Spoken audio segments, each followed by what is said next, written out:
Welcome back to my channel. Story penned by Lee Cohen, CBS. Both pilots fall asleep flying plane with more than 150 on board.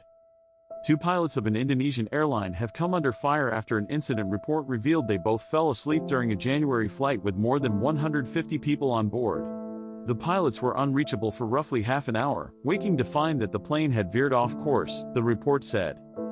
The incident occurred on a round-trip Batik Air Indonesia flight between Halu Olio Airport in Kendari and Soekarno-Hatta International Airport in Jakarta on January 25.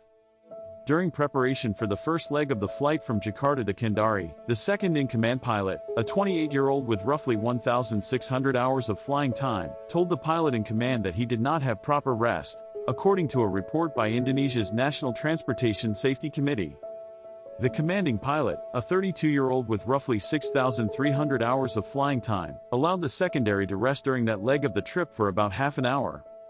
On the flight back to Jakarta, which had 153 passengers and 4 flight attendants on board, the commanding pilot asked the secondary, who napped during the first leg, if he could take a turn to rest, which was granted. A little while later, the pilot woke up and asked the other pilot if they wanted to nap, which they declined. About 20 minutes later, the incident report states the second pilot inadvertently fell asleep as they were roughly 36,000 feet in the air. Air traffic controllers and other pilots attempted to get in contact with the napping pilots to no avail. Then 28 minutes after the last recorded transmission, the commanding pilot woke up and was immediately aware that the aircraft was not in the correct flight path. The PIC then saw the sick was sleeping and woke him up, the report says. About the same time, the PIC responded to the call from another pilot in Jakarta ACC. The PIC advised the Jakarta ACC that BTK 6723 experienced radio communication problem and currently the problem has been resolved. The flight then continued and landed at Jakarta uneventfully. Investigators said nobody was injured and the aircraft was not damaged.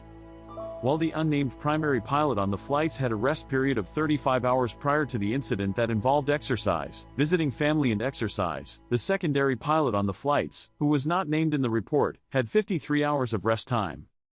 According to the report, the secondary pilot is also a new father with month-old twins who, 2 days before the flight, moved houses. He told investigators that the day before the flight, he had to wake up several times to help care for his children and that he felt his sleep quality had degraded in the process. Batik Air said Saturday that the two pilots have been suspended, according to AFP. The safety board has recommended measures to prevent such incidents from happening again.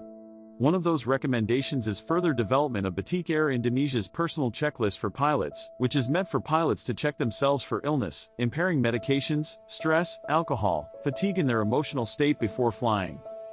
The absence of detailed guidance and procedure might have made pilots unable to assess their physical and mental condition properly, the incident report says. Therefore, KNKT recommends Batik Air Indonesia to develop detailed guidance and procedure for ensuring that the IM Safe personal checklist can be used to assess pilot physical and mental condition properly. The cockpit of the plane is also supposed to be checked every half hour, but the investigation found that there was an absence of detailed procedures that might have made the cockpit check policy unable to be implemented properly. The airline said it operates with adequate rest policy, according to AFP, and that it is committed to implement all safety recommendations. Thanks for watching. Subscribe to the channel for more content.